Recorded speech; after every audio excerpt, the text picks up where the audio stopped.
Thank you for joining us. And as you guys know, I'm with Rufat Agayev, recently viral comedian of Armenian and Azerbaijani descent. My name is Marat Grigoryan, and we're gonna have a little chat with our friend Rufat here. Nice. Just All right. I'll give a minute for everybody to tune in. How you doing tonight? I'm doing good. How do I get these comments off? Let me see. It's fine. Whatever. Are we getting comments? Oh, just the people No, joining and stuff? I just yeah. It's like over. I need to. I look at myself a lot, man. If I see a mirror, man, I'm stopping by the mirror. I'm checking myself out. Well, So you're in show business. I get that. nah, even if I wasn't, man. Oh, so you always been like that? Show business, man. I still do manual labor. I'm good. I think that's a Middle Eastern guy thing, actually. It's something, man. It just means I don't have rich parents, you know. Anna Hotchkiss. We'll get into that later. Anna Hotchkiss had a funny thing. She said Middle Eastern men have they have like a macho like masculinity, but like a feminine vanity, like Yeah, at the same time. I think it's it's a Persian thing, right? I don't know, Persian. something like that, yeah. They say Persian men are like that. All right, so I think got a fair amount of people in here now, Mm-hmm. and of course we would want to start from the beginning. Of course, we're interested in your early life, and then how you got into comedy and stuff like that. But let's talk about just year one. Like when were you born? Where were you born? And what was your family background? Well, first of all, hello, Marat. It's Yeah. nice. It's nice to talk. I want to say that I'm very thankful to find a community of people that are into having dialogue and exchange. I think that's really cool because I felt a little alone, but it's not, of course, who am I to think that I'm the only one? So yeah, but as far as my background goes, I was born in Baku, Azerbaijan, to an Armenian mother. We had a little bit of my great grandfather was half Ukrainian. Okay. And to an Azeri dad, whose grandmother, I just had my 23andMe done. Oh, I just found out my you have to grandmother. send me that.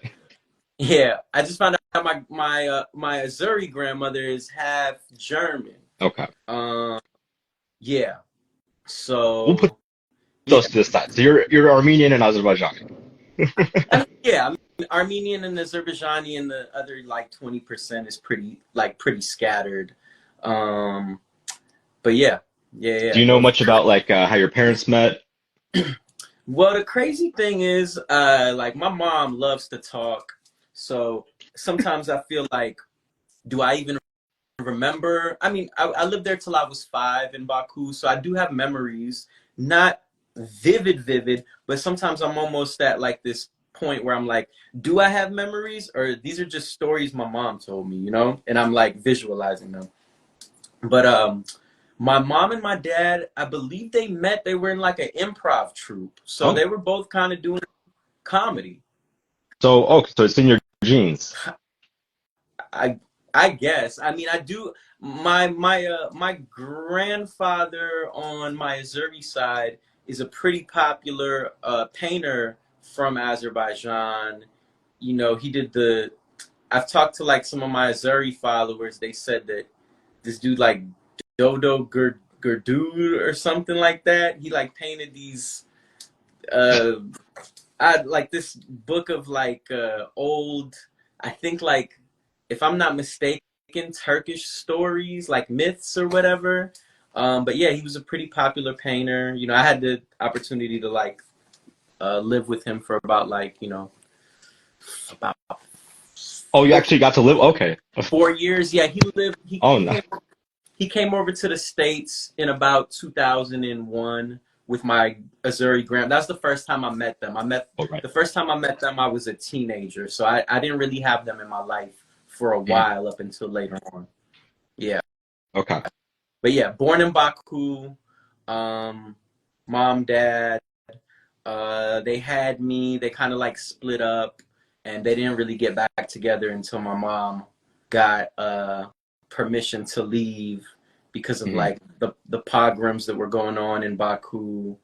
Our lives were in danger. And I don't know, my dad got back with my mom all of a sudden after having a daughter with somebody else once we got permission to come to America. I wonder why he did that. So, okay, so there was like some family drama going in there too, but do you remember when, like what year she got permission? I'm trying to just like do the timeline. And she like she brags about this like but she was like, you know, we came to the United States legally, but we waited, man, it was like 92, man, that we came over. It was like the summer of 92. And like, again, I didn't revisit this history until like recently.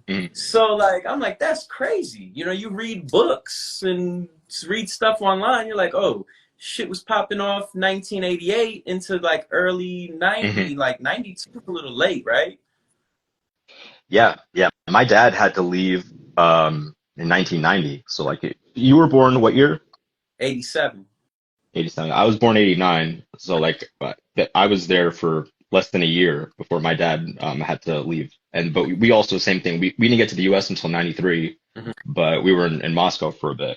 So back to you. Sorry, you found out by like, you know, around the time of the pogroms, but you guys don't end up here until 92. So until 92, you're in Baku with your mom? Yeah, but like we would hop around with my grandparents to like Stepanakert, and it's crazy because like I think I showed some photos of like my grandmother, my grandfather, and my uncle, and it was like a photo, and on the bottom it read Stepanakert and then Nagorno Karabakh. And people are like, what the hell? Like they called, like it wasn't art sock or whatever. So this is interesting. Because this is like different from mine. So because I assume this is because of your last name, you're able to, or you was your last name changed? You were able to stick around in Baku until 92. I mean. Yeah. Okay. No, I always had the Azeri surname because of my dad. But like when we would go to Armenia or like they would tell me to like change my name and not to say that my name was Rufat, but Rafi, maybe. I think that's what they said. Yeah. Rafi Kim. So there was that. And like I said, my mom just would tell me horrendous stories my whole life about stuff that was going on. Recently my grandmother told me some, like, you know, she's older, she just had a lot of her hip replaced, so my grandma's off of CBD gummy, or not even CBD gummies, my grandma's off of gummies and like painkillers, just telling me the most craziest stories with no reaction to it, just for like a whole hour. I'm just like, how about your mom's time in Baku though? Like, how did she get by? Because she's Armenian. So I guess this is where like my thing, like my mom always had so many nice things to say about our neighbors. You know, they really like looked out for us. They helped us like build this like really enforced door, because back then people were going around and like just knocking down people's doors if they got word that you were Armenian. Yeah, my dad had the enforced door too. Literally the same thing. Yeah. And so like my grandmother, I was with my grandmother when like 15 men entered her house and were just like ransacked it. And they were about to cut her finger off for her gold ring, but luckily she was able to like pull it off. And yeah, she'd seen a lot. my mom. So you asked about my mom, how did she like function? So with the help of like our neighbors, we would travel. Hopefully, you know, like my mom doesn't watch this and she's like, oh, you got the whole story wrong.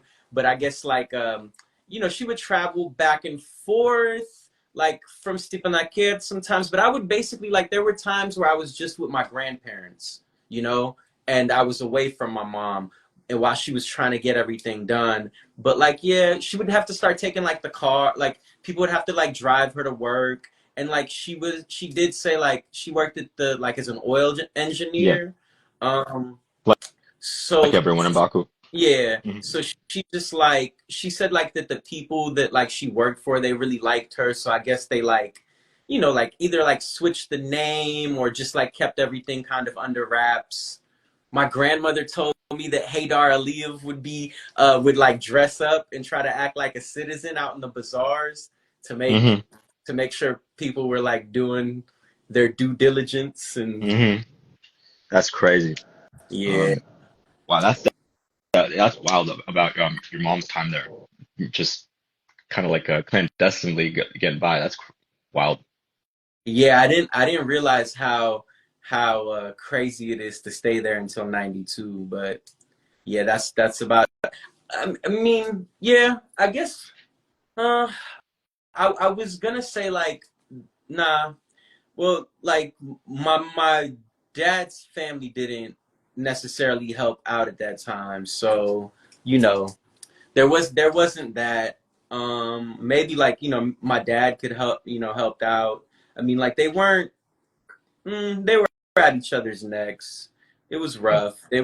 They were separated by then. I just like up until 10 years ago or not a little bit more than 10 years ago met my sister on that, you know, like she was born in 91, so my dad, yeah, she's fully Azeri. They're Hmm. Jewish Azeri. Hmm. I go over there to see my niece, lovely family, you And know. when you say go over there, where do you mean? Oh, she lives in New York. She's from Okay. like that's the thing. I never really knew her, so I didn't really know much about her history. And I was like, I thought you lived in Chicago. And she was like, nah, I'm from New York. I went to LaGuardia, you know? And I was like, oh, shit. And so, like, I didn't know that. And now she moved back over here with you know, my niece, who's the best. She's the best. She's, you know, 5, 6. But yeah. So, yeah. So I see her from time to time. Um, but yeah, so you know, my mom and my dad were like on and off. My mom would like was telling me about like other dudes that she started dating, you know, just them helping us out. I think like my grandma said like like one again like another thing with like people breaking in. A neighbor had to come down and tell them like, hey, she's you know she's good. She's Right. one of us. So Okay. it's interesting. It's interesting to see how things could possibly get that bad anywhere. Yeah. Yeah. Even among people that that are a community, like neighbors and stuff that look out, just 20 feet away from them is trouble. Yeah. So when you guys do arrive in the U.S., where did you first settle? Come on, man, Erie, Pennsylvania. Uh, Erie, Pennsylvania. Yeah, I was surprised to hear this one. I thought you grew up in New York. You sound like a New York guy, but yeah, I'm an amalgamation of all the places I've been, but Erie, Pennsylvania. Big shout out to Paul. He was the first. He worked at the Erie International Institute. He helped us get on our feet, and you know, welcomed us, and was like a good friend. You know, when my grandparents and my aunt and my uncle came here, he was, you know, looked out for them too. Like how did you Erie guys is end a up in Erie? Who was the sponsor? What was in Erie? I mean, I think they gave us like two options. So like uh so the way my grandfather tells me, I don't know if this was our option, but I know that my grandfather tells me that they gave him an option of going to Erie or going to like a place in New Jersey, and we picked Erie for some weird reason. Um, like I said, it's Erie International Institute is where we came, like Erie's a big immigrant city. So like I've worked, like before I came to New York, I was working in the kitchen with like refugees from Iraq, you know, refugees from like Sudan, refugees from like India. Is Erie greater Cleveland area? No, No? no, my mom lives in Cleveland now. Okay. Um, I was just curious about like if it was in like part of the metro, but Erie is in between Buffalo and Cleveland. Buffalo, Cleveland, and it's like 2 hours away from Pittsburgh. okay. So it's not really an area. No. Okay. So very small. It's a small town, not like one of the bigger cities in Pennsylvania, but that's not saying much because Pennsylvania is just a bunch of empty in the middle. You just got Pittsburgh and Philadelphia. So I assume Erie was not Yerevan. There's no Armenians there, huh? Well, no, we had our Armenians had a community, man. Like, wow, let's hear about the Erie highs. I'm ready to hear about the Erie highs. I mean, yeah, my uncle was like the guy over there. He'd have pizza shops and, you know, ice cream truck. Nah, the Armenian community, like, I mean, I could name them off my, you know, off the top of my head, and you know, I know most of the families, but you know, you got people like Little Aryan, who he was born. You can name them one by one. He had nothing but the metal teeth in his mouth when he was a little kid. He was bad as hell. Now he's grown up into a nice young man. You had Grisha. He did everybody's cars. He was the mechanic. When I was in college, my uncle helped my mom get 2 cars that Grisha took the parts from and made into one. And then I think,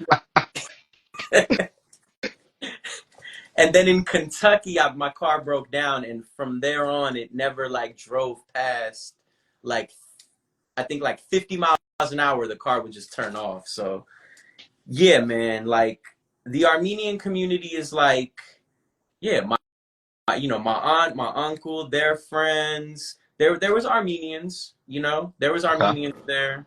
If anything, there was, you know, the Azeris. There weren't a lot of Azeris, but my dad was married to, you know, his second wife. Her last name was Aliyev, you know.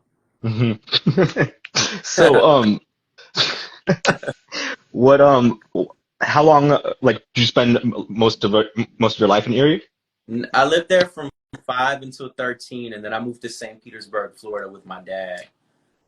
Okay. Yeah. And what if you don't mind me asking, what kind of spurred that decision? Did you just want to have a relationship with him, or was it did you just want to leave Erie?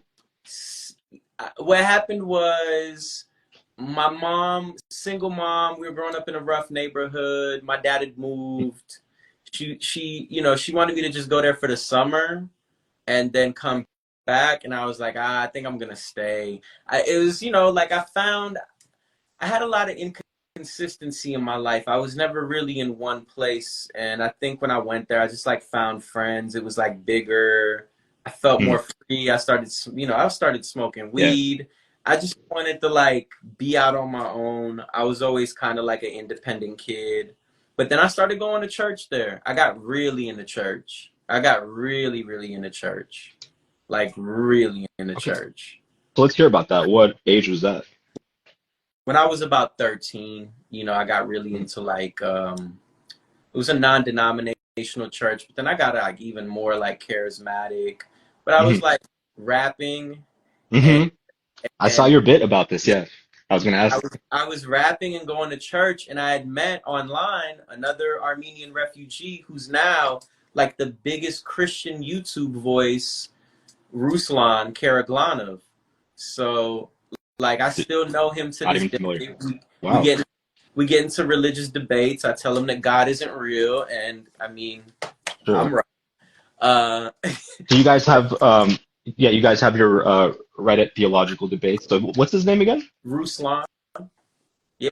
Wow, shout out Ruslan. You said he's the biggest YouTube Christian voice? What is one of the bigger Christian YouTubers, you know, like, yeah, I always, you know, I talk to him a lot, you know, about, you know, I debate with him a lot, but at the end of the day, it's still a lot of love because of where we come from and the shared experience that we have. I actually, not to brag, but like I was in like a national selling book with a short story, and the short story was kind of like about him and I, about how like even when I left religion, it wasn't faith that kept our relationship together. It was just the sole fact that like, hey, we're two people from the same place that left at the same time, and that is like a stronger bond than God will ever be. Cool. Yeah. Shout out to Ruslan. That's great to hear. Yeah. So what the interest in church, how long did that last? Up about until my like sophomore year in college.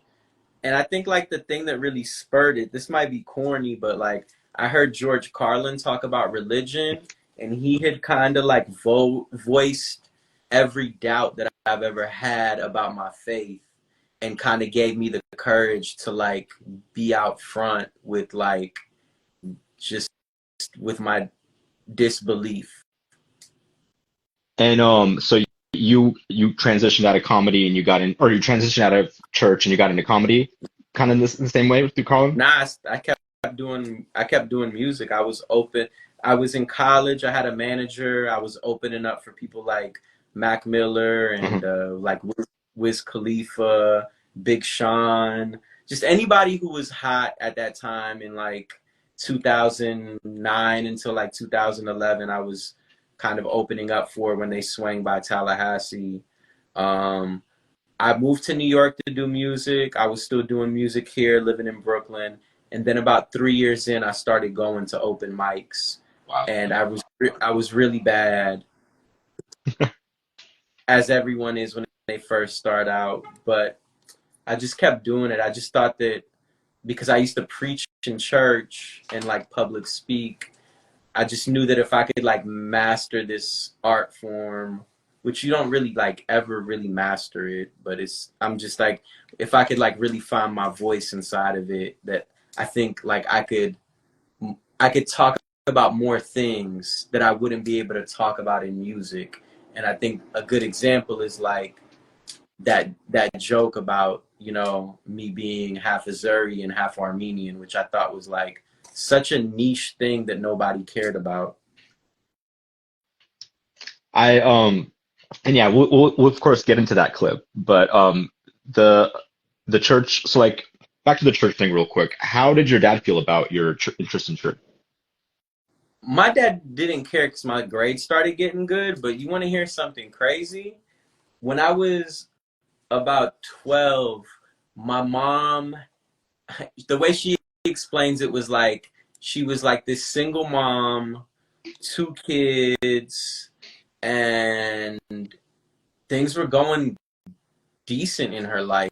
Like, she didn't know how she was paying the bills, but she was paying them. She didn't know how she was paying like just being able to take care of us, but she was doing it. And she just felt like a strong desire to tell God thank you. And so she had me baptized in the Armenian Orthodox Church, which I went to a service this Easter in Harlem. Awesome. But my dad took her to court for that because they had like divorce proceedings or whatever, but he like took her to court. Like I couldn't get baptized until like, I don't know, I met certain like requirements that his lawyer had like drawn up. It was crazy. Wow. So like I earned my baptism. Yeah. That's wild. Yeah. So from comedy, who were some of your influences? George Carlin, Richard Pryor, Zach Galifianakis, Bernie Mac, Cat Williams. Oh, Rufat, you're not gonna name any women? Maria Bamford. I wasn't gonna say that. Shaleigh Sharp. Shaleigh was Sharp. Oh, are you pausing, Rufat? Are you having trouble naming women comedians? I mean, I don't even.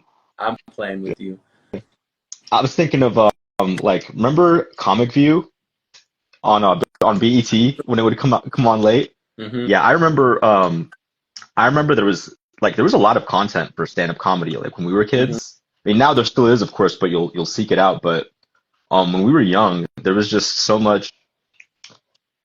It was just always on. It was always like one of those jobs that you kind of like being like an NBA star or whatever. Like it was always like one of those jobs that like as a kid you kind of thought you could do. And so talk a little bit about like starting out with like the open mics and stuff like that. Like how do you go from zero to okay, I'm gonna do this. I'm gonna be a comedian. Well, well, I didn't really know that. I didn't really know that. So like, I always had comedy. Like comedy was always in the background in my life. It's crazy because like when I would go visit my mom in the summer, like so I would like live in St. Pete and then I would visit my mom in the summer in Erie. Like an activity that we would always do is like we would watch Mad TV and then we would watch Saturday Night Live right after. Same thing. And when I first and I mean like I could play I remember playing my mom the Kings of Comedy. I played my mom Jamie Foxx, Daniel Tosh. I mean, we watched Seinfeld together. My mom still watches specials with me. She'll go to, and then when I moved to New York, I wasn't even doing comedy, but because I was broke, I couldn't really take my mom to too many nice places. So I would find free comedy shows for us to go to. And so we'd be at these comedy venues that I'm now performing at. And I'm like, damn, I remember sitting on the other side of this with my mom. I didn't know a damn thing about this. And now like I'm booked with some like pretty cool people, man. This is Yeah. wow. So like you asked about like starting off. I think like I had just done music for so long. I did done music ever since I was a teenager. Like I was always doing something creative from a young age. And I think I had went through all the artistic ups, downs, like creative Yeah, I get you. spirals, like in innovations, like finding new stuff out, breaking out of the mold. So I had already like a reference to comedy. So or not to comedy, but like a reference to like the ups and downs of like pursuing an art and like learning a craft top to bottom. That like when I started comedy later on in life, I was 27. I didn't let certain stuff get me down because I knew I was like, yeah, you do suck. And even when I got a little bit good the first year in, I didn't try to like really feel myself like that because I was like, you still suck.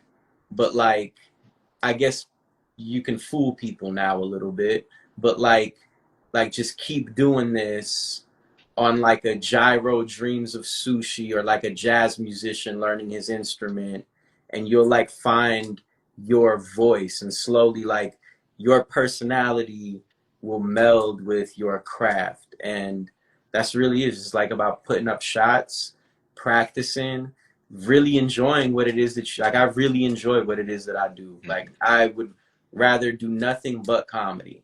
Like could care less about anything else. No woman is beautiful enough. No car is cool enough. Comedy is the thing, man. Like that's the thing that I want. I will. I'll die broke for this shit. Like I will do some. You know, like it's not really about uh, fame for me or anything like that. Like I just really love doing this. So And it's you know it's part of your family legacy. We kind of skipped over it. I meant to ask, what was this like the Baku improv troupe that your parents were in? What was that like? Because I don't. This is something I don't even know much about because my parents weren't in the performing arts. bro, they had some like comedy thing that they were like a part of. I would Do you mess with Russian comedy at all? Like KVN? look, I do now. Oh, Now that I'm bro, no yeah, you no got to get on the KVN. no. Like my mom would show me comedy and like it was good, I just didn't get it. And so like now I've connected with other comedians that do stuff in Russian, like Edrak. Love Edrak. You know what I mean? Like, and I'll show my mom and my other family their stuff, and they'll be like, I don't know. It's, and I'm like, didn't you want me to get into like Russian or like our type of art from where our people are from? And they're like, yeah, but you know, I like the classics. So I realized it wasn't a Russian thing. It was just like, there are different comedy cultures. Like Gabayan would not translate here because it's just a different way that things are funny in the US versus how they interpret comedy. But like because you speak Russian, you would still get it. And it like it's very it's like high-minded comedy. But like what's crazy is that I love comedy too, but I don't necessarily watch like specials like that anymore. But my dad, my parents watch Russian TV, and there's of course like Comedy Club, like of the popular Russian stand-up show. My dad watches that like daily. So I was just thinking about this the other day, like prepping for this live. Like my dad literally watches stand-up comedy like daily. It's one of his like daily go-tos. So yeah, there is like a growing stand-up culture over there, I feel like, but that's awesome that you're branching out into that too. Because the good thing about being Armenian or Azerbaijani is whenever you're Armenian or Azerbaijani and you're doing anything, all the rest of the Armenians and Azerbaijanis the rest of your community will find out about it and they'll start supporting you. So you know, it's wild because I went so long without really knowing a lot of people from my culture. And like I said, yeah, I grew up around Armenians in like Erie, but I've lived in New York, so like I haven't had that big of a network. And now I am, like, you are right, I'm getting that support. But it's like when people would ask me like what I am, like, are you white? I would tell them where I'm from. And I would be real, like, I almost had like a jealousy at like my brown counterparts. Like mm, when I say my brown counterparts, like people that are like Muslim or like do like the Muslim comedy circuit, like I never felt a part of that. And I was like, well, I don't know where my comedy circuit is because like people are coming out in droves to see them just because they're Muslim. And then like, and I'm not complaining, but like our populations aren't as high. hmm And at the same time, with my name and my backstory, sometimes I'll get like, you know, hate. All right, Like, I'll put you up on game. Let me show you how to do this as an Armenian and Azerbaijani. So you want to know what your community is? So you have the entire South Caucasus. You have every Russian speaker from the USSR. uh-huh. You have if you meet a Persian and you tell them you're from Azerbaijan, they're rolling with you because you have Iran. If you meet a Turk, they're rolling with you. If you meet an Armenian, they're rolling with you. That's what most of West. That's your community right there. This is how you I don't want to say shape shift, but this is how you network. What we're you got to get in where you fit in. So it's we have you have a leg in with different communities and like I always tell people this like when the like help I get from Armenians like whenever I have like there was someone Armenian and they see my last name's Grigoryan like the way they're willing to help or the way that like um Turks or people from other Middle Eastern countries, like when they see, well, my name is Marat, but they'll see Murat or they'll like hear it as Murat, and they're just immediately like, "Oh, Murat, like you're from where I'm from." Like anyway, like the thing is, our communities are always like stepping over themselves to try to help. So Yeah. um, you'll find the way to do that. No, like And I am completely like floored by when I have like I've had for my weekly show, I've had like Armenians come out. You know, I mean, I can like name names or whatever, and like that's the reason why I went to that Armenian church in Harlem. Like this dude Julian, who's running for state assemblyman in in Harlem. He invited me. He came out to my show, and then the other week I had like two Azeris come, and they were like, You know, one of them was like a political dissident, you know, who had to like flee and was like in Boston. And like, I'm just like, I'm grateful that like it lets me know that I made the right choice with like leaving music and doing this, because it's helped connect me to like people that I know were there, but I just wasn't really seeing it. But also I want to say something, like when I said about like being jealous about that brown, like the brown community has been so good to me, man. Like, yeah, I may not be Muslim, I'm not anything, Yeah, yeah, but we're foreign. Yeah, who cares? bro, every like we have this brown picnic every year. I'm invited. I bring like Caucasian style baklava. You know what I mean? Like no phyllo, made out of Baklava, you bread. gotta say it with the P. Got Represent where you from, bro. I'm just you. kidding. No, but like, yeah, like people have been really supportive. And I think like for me, I never try to I don't brand myself as like Armenian comic or anything like that. I'm just a comic. And I think my goal is to be the best possible comic that I can be. And I know that people will come and support, because I'm not trying to sell anybody like a dream.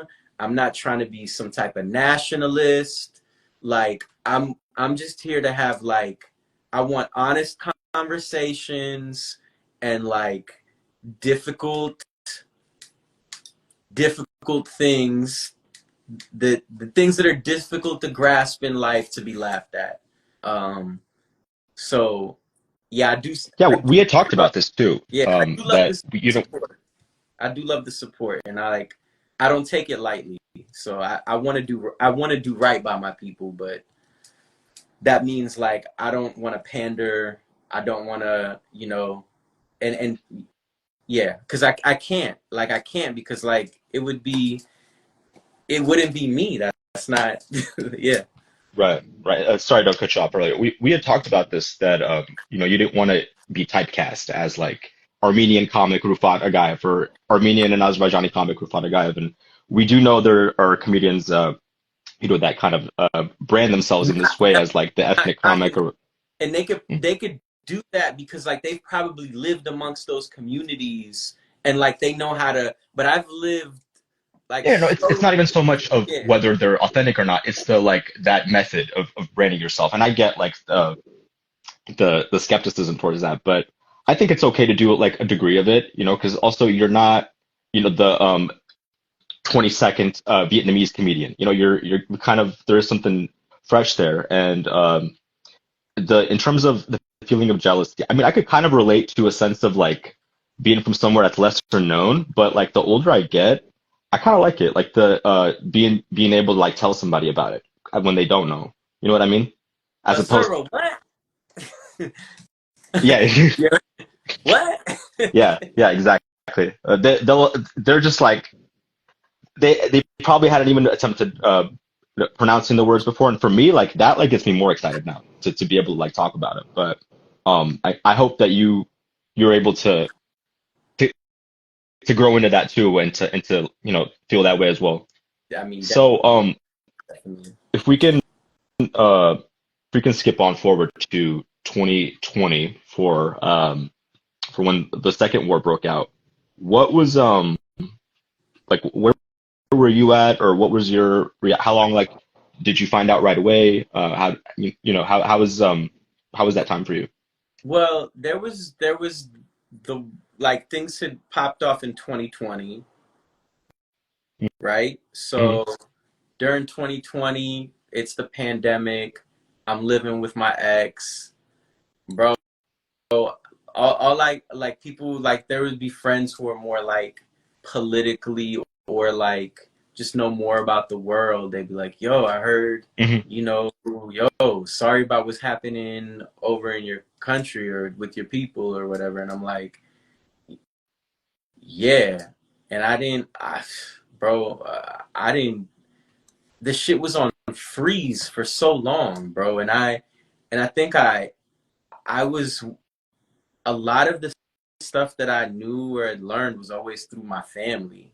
Like, Yeah, no, it's okay. I'm not, yeah, I'm not here to quiz you on how No, like what you knew or what you no, didn't. I just know, mean like no, I know that, but I'm just saying like once you did find out about it, like where I did it like was was, it a grad?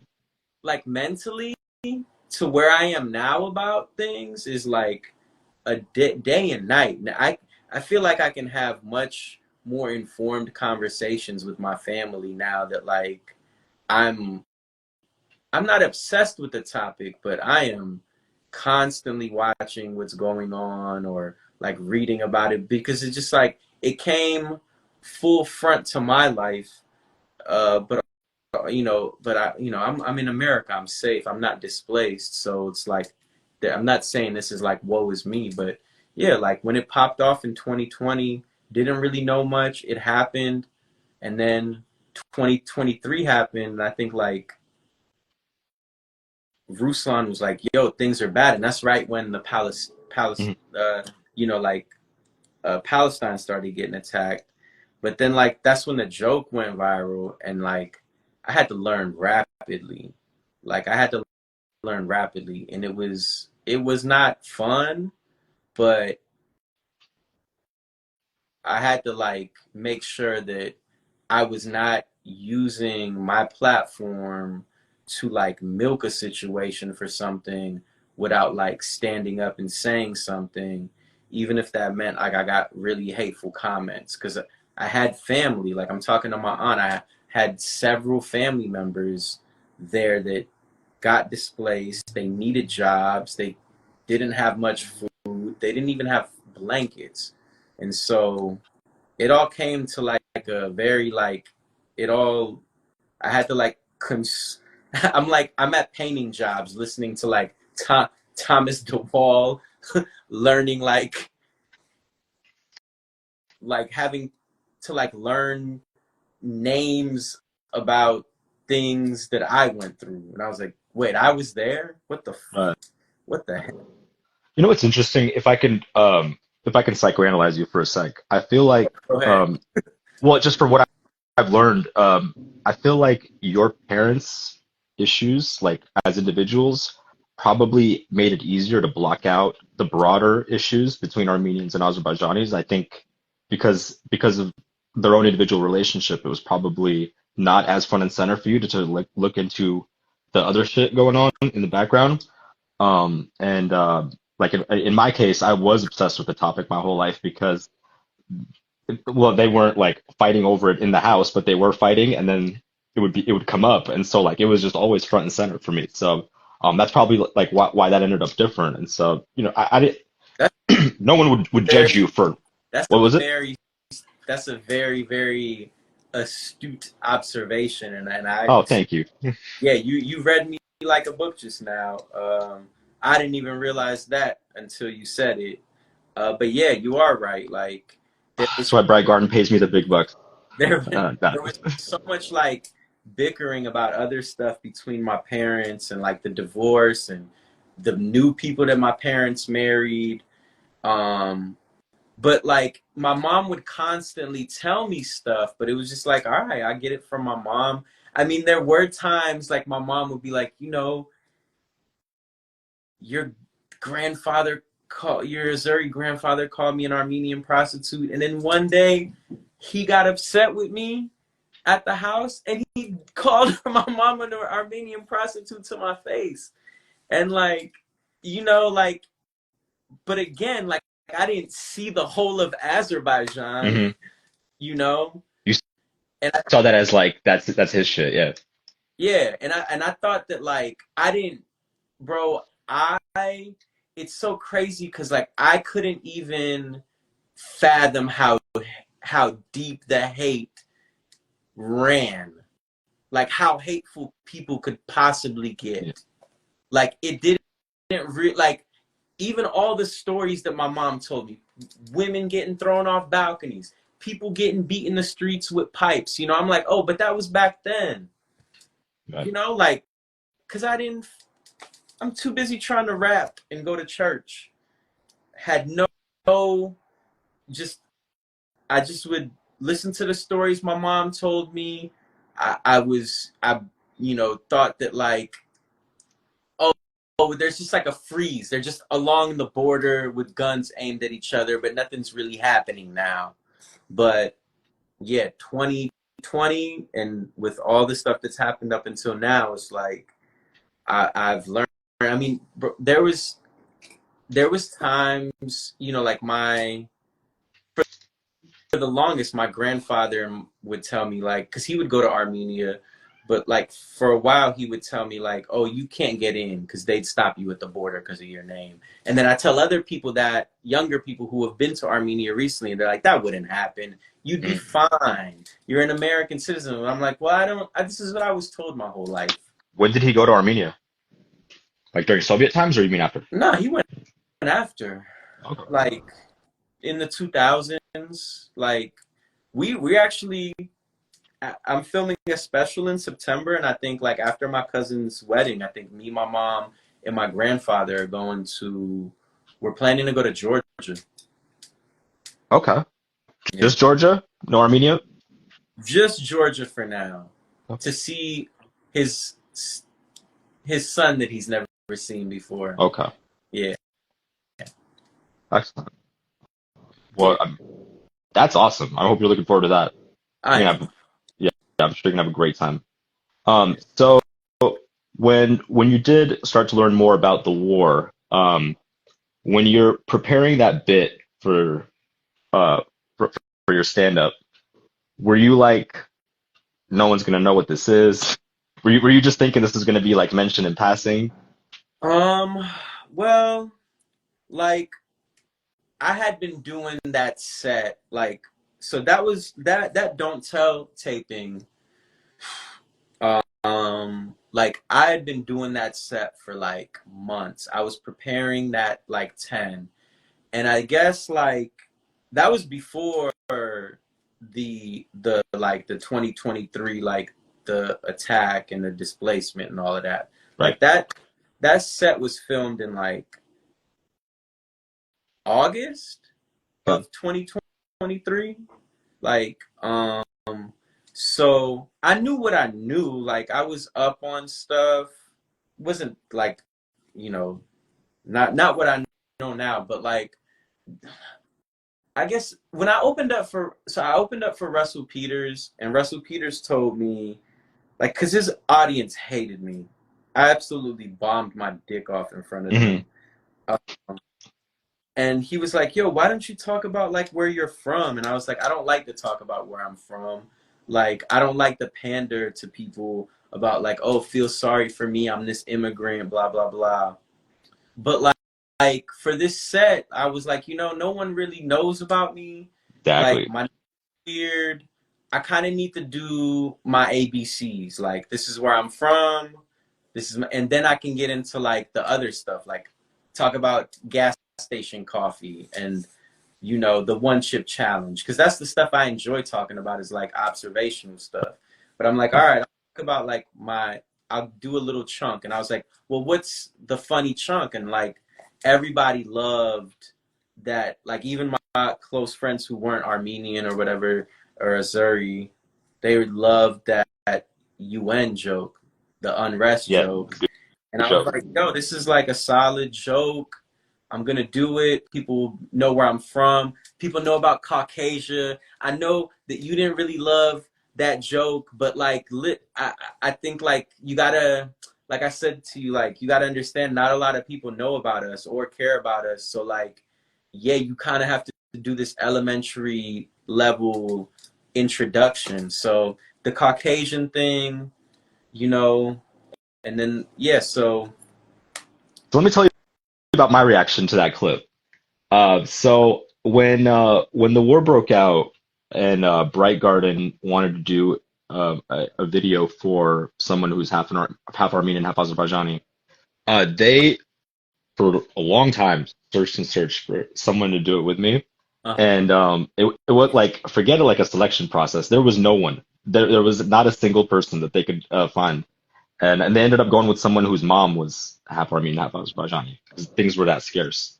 So then a couple of years later, Katie Pierce, who's watching here, she had sent me the link, and then like 300 more people sent me it, and it just I kept seeing it, and yeah, I made that tweet where I was like, this Brooklyn Jew looking motherfucker. And I was just kind of like gatekeeping because I was like, oh, okay, they're gonna come out the woodwork now. But you know, it was secretly, obviously, I was glad to see it. And yeah, like the way the clip went viral and the whole story of it, like I just think it's amazing. And I do hope you talk about it more. Isn't necessarily pandering your. I look at it like this, like you know, like when they say like just be yourself, like on a date or whatever. Like in comedy, you just want to, you know, of course you would have to talk about your ABCs because that's probably the funniest moments of your life, right? Like it's just the basics. Hmm. And I mean, like on this new special, I'm gonna do that joke in there, but I actually got a chance to show you a newer joke that I did about how I got information about Mhm. Azerbaijan and Armenia, like weird news stories. Um, and again, audiences that aren't from there really like that joke. So like, I think that's what I try to do is like, I try to figure out a way that I could like make the background that we come from accessible to people that know nothing about it. And yeah, I think like there's a stickiness that happens, and then that's how you get into the zeitgeist of people's minds because I mentioned a rock group in that joke. I'm not gonna spoil the joke, but you know the joke I'm talking Mhm. about. My goal is that anytime that people hear that rock group's name, they think about my joke and they think Yeah, about Azerbaijan and Armenia. there, there we have it.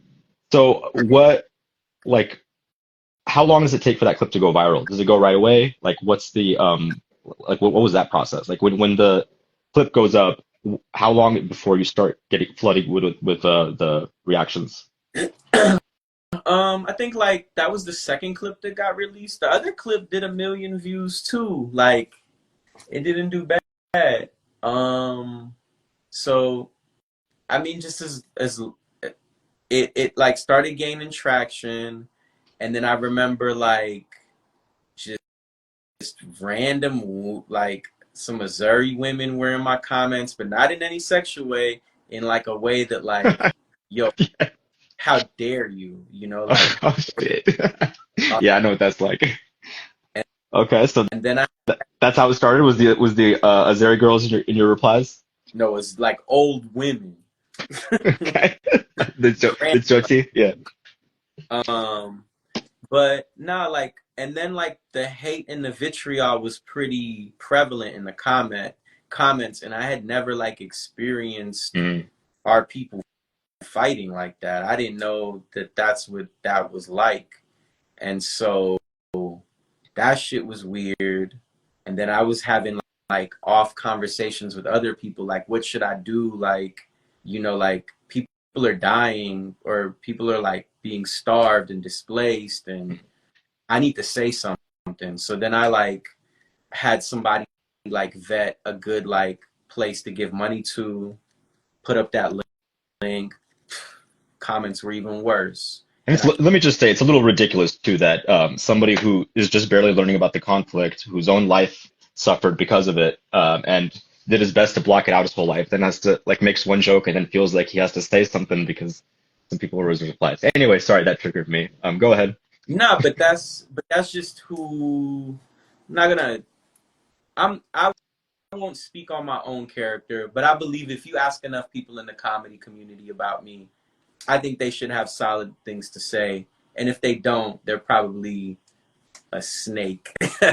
Yeah, no, Nah, but I trust that you do. I just mean in terms of like our communities, having you feel but like that was something you should do. nah, but like I think it was important because I think like it helped raise awareness to the situation and like how shitty things were.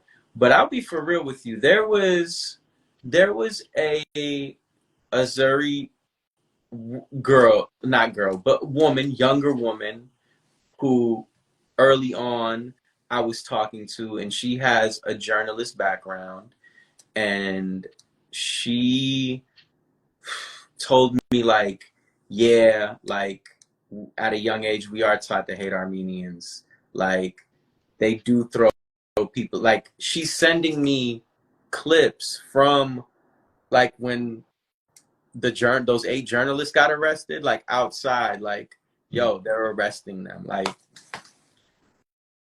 she really plugged me in and put a courage inside of me that was like, oh, like, don't be scared. Like, you're not being necessarily like, You're not in any danger. well, You're not in any real danger.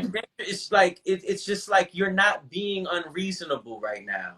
Because I didn't want, you know, there were certain people that were making me feel like, oh, but how come you didn't talk about Kojali or whatever, you know? I was like, bitch, I was 6 or something, you know, like, I fled, or, you know, like, I wasn't denying it, but it's like, I'm addressing what's happening right now, you know? And yeah, I mean, like, I know I agree with you. Like, who are people to tell me that I should speak up? But God, even though I don't believe in the guy, but God forbid, like, a dude that has a platform and is speaking about a war and is not saying anything about the present war that's going on there.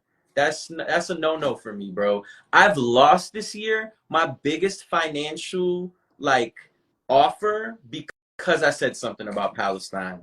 Like, gone. But fuck it. Like, I was inspired to do this because of Carlin. So, like, I'm not gonna not be Carlin. I'm gonna say the shit that people, like, you know, I don't give a like, like, it's scary.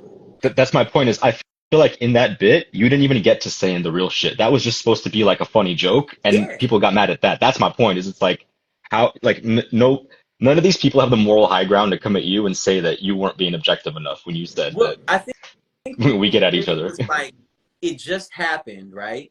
It just happened, but that was filmed in August. So when you hear me say things like, we love killing each other, I could see how that might get under people's skin when something like this is happening right then and Yeah, but there. But you know, like, the world isn't yeah, just like this one yeah, second. So like, but, I'm like defending you here, where it's just like, people should be able to understand each other. but my mom, I think that was kind of like a line that I got like from my mom, which was like a really sarcastic thing, was like, we love killing each Yeah. other. Like, not that that is the truth. I'm saying something so absurd that you should look back at reality and be like, damn, but we don't. Yeah, no duh. Yeah. Like, then why are we still doing this shit?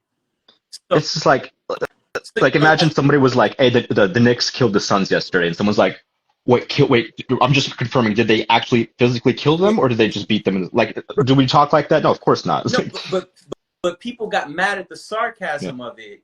And I can get why, because it was so close to that date, but I didn't pick the date to release the video. They picked the date to release the video. Right. So, but do I regret it? No. I'll still go ahead and, like, I'll stand by that. That was a sarcastic statement. That was, like, meant to show people, like, nah, this is a goofy thing. That we're, you know, we live so close to each other, and we just keep things are going on like this. But, you know, and I think, like, sometimes you know, there's certain people that, like, spoke to me and they're like, well, like, why do you hate your Azeri side so much? And it's like, I don't. Yeah. But, like, I do hate Aliyev. Like, I do hate the fact that he's throwing journalists into prison. Yeah, you Like, know, but that's his, that's all, that stuff is all like, yeah. that's just regular. Like, that's obvious. Yeah, you wouldn't even need to Bro, like underline okay, that as much. But okay, here's the thing. There, you didn't ask me about this, nor should, but, like, bro, like, a day into that clip going viral, Azeri state media is contacting me to do interviews. And, like, I'm looking at my phone, like, who, like, like, and they're hitting me with messages like, hey, we just wanted to talk to you now that the war is over and everything is peaceful. And I'm like, Mhm. wait, what the fuck are you talking about? Because everything I'm seeing online and hearing from people, that is not that at all. Right. And so then I asked the girl, and I was like, yo, who are these people? And she's like, that's a state run news company owned by SOCAR. And I'm like, what the fuck? Like, I'm looking at the journalist who hit me up. This bitch is like, sorry for saying bitch, but she's like in war zones with, like, you know what I mean? Like, doing Yeah. propaganda pieces. And I'm like, yo, I done got myself into some weird. And I was like, so I hit them back, and I was like, no. Yeah. I'm just a comic in the US, man. Like, yeah, Bro, sir, that's this what is I a Wendy's. said. When I could show you the email, like, that's what I said. I was like, I'm a comedian from Brooklyn. Why do you want to talk to me? Like, Yeah. I don't live there. I haven't lived there in a while. Nor did you really want me and my mom to live there. Right. Exactly. Yeah. Um, so what do you think of like the potential for humor as a not as a but well maybe as a coping mechanism, but like as a way for these communities to find dialogue or to find common ground or be able to laugh about stuff? Mm, I mean, I do think a dialogue is important. Uh, Well, let's just say humor. the role of comedy. No, I know. Oh, it's tough, man. It's tough because the wounds are so new, and there's like stuff is still going on, and at any day people feel like, oh, it's gonna continue, and you know, I mean, how could you not when like your boy is on not your boy, but like, you know, Aliyev is on TV claiming that like Armenia is ancestral to Azerbaijan and Yerevan is actually, you know, Yeah. like I uh so how can comedy, I guess, like I hope that it can bring people together. I'm gonna try my best to just be the best comedian I can be without feeling like I need to. I think like me just being excellent and just trying my hardest at this is like enough so that people can get behind it, and hopefully because what needs to happen is like people need to have common ground, and we have so much common ground. I mean, we eat the same type of foods, music sounds similar, you know what I mean, and we just fight about who started it first and all of that. I just think like I don't know if comedy, like I don't know. I just know that it can help, and hopefully like comedy can be one of those things that can like just like food or culture or music that can like help us to stop dehumanizing each other, because I feel like with what's happening in Palestine, with what happens where we're from, like dehumanization is like the first thing that occurs, like a deep dehumanization, so that you don't feel guilty about completely like obliterating your enemy. You know what I mean? Or and so like I don't know what comedy can do. I don't have high hopes for comedy. I think comedy is kind of shitty in a sense. Like I think comedy has lost its way in many ways because of social Mm. media. It's like it's watered down, it's shit, But but like, the stand-up show was kind of like the one of the last refuges of it. man, I hope not. I mean, But I it's where like, you can go to like to cut out that like social media type of man, comedy. I went on a date at the Laugh Factory in LA. It was honestly one of like the best times I've had. Like, it was like, and I'm not again, comedy is not like number one for me thing that I watch, but it was so funny because the like live show is so different from like an HBO special because they're like fucking with the people in the front and making fun of everyone. no, I I think like comedy could be that, and I'm gonna try as best as I can to like make it that and give people a good real experience.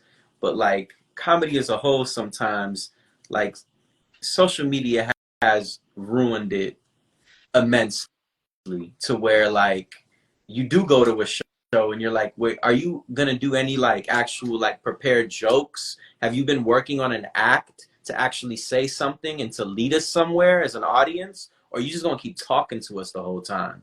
And so like that I don't like. Like I'm not dissing crowd work. That's what something that people do. They put their clips up. But like, yeah, comedy can, I guess, save us, but comedy in itself, it's like turning in on itself. I think like I just don't have very high hopes for the future of anything like right now. And I'm gonna do my hardest to like stay optimistic and keep working hard, but like I wouldn't look towards any saviors. I think like we have a lot of, our people have a lot of work to do, but I think like one of the first things is like to not dehumanize each other and to not like start off with the lie that like there are no good Azeris or there are no good Armenians or all Azeris are like this or all are, I mean, like I'll even, you know, I ask you certain questions about like, well, why is this like, or like, you know, because I'm trying to understand it better, you know. I'll try to infuse some hope in your point. When the war started and I started tweeting or commenting on the war, when I initially came in, I was kind of that like corny like positive. I was trying to be like a positive voice and stuff, and I think you haven't been beaten down and jaded quite yet, like I was.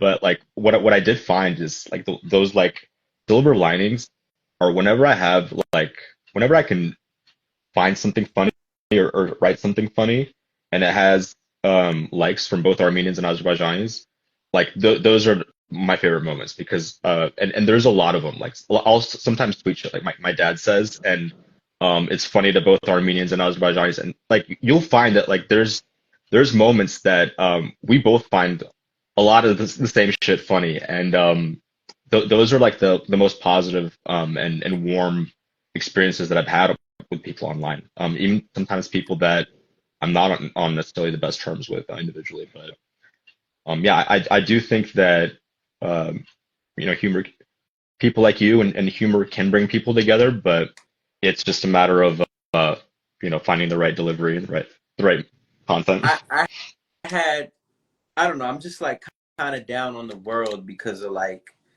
I mean, how could you not be? But like it's just one of those things where like I've read books about like, and this is a little off topic, but this is kind of concerning to like the hopefulness of like comedy and how it can change things. But like I've read books about like the CIA, right? How they like invaded these other countries when they were trying to democratize, Okay. and trying to like have their like profit off of their own resources. And You're talking about like Confessions of an Economic Hitman? like the Duels brothers, right? Like Okay. the Satan's chessboard, just like books about the CIA. And like I would hear people like say things like, oh, the universe is gonna look out for you if you do right. And it's like, bro, who's more powerful? The universe or the United States? Because it seems like it's the United Well, States. Or like another thought is like, who's more powerful? Tupac? Did he have more? Did Tupac have more influence on the world, or APOC? It's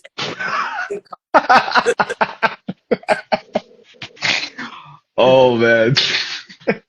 APAC. I was like, it took me a second. I was like, wait, which it's one? literally APAC. And how like it's Oh, man. it's sick, bro. It's sick. So like, how can I be hopeful for comedy? I'm not more powerful than Tupac. You know what I mean? Some lobby can just outspend me, and evil runs rampant, bro. They can Well, buy out. People can buy out every politician. I mean, we seen what happened once, you know, the oil money got into, you know, your boy, you know, not your boy. I keep saying your boy, but you know, it's like, I know what you mean by you, boy. Yeah. Yeah, the oil money's crazy, man. Like oil money changes people. Well, I'm glad we're gonna sign off on that APAC joke. Thanks. We're on a Fed watch list now, or this live is. Well, that was we went a little bit over on time, but it was such a good talk. And do you have anything to plug? Sorry. Um, if you're in New York, I have a show in Ridgewood every Tuesday. You can follow me on Instagram. I have a YouTube channel where I'm posting like a show called My Guy. That's really it, man. Yeah, And they're all Rufat underscore Agayev. basically, yeah. You just type in Rufat comedy. I'll pop up somehow. Well, Rufat, it's good talking to you. So good talking. And yeah, we'll be in touch. Everybody follow Rufat and or myself, and have a good night. Thank you so much, man. Thank you. All right.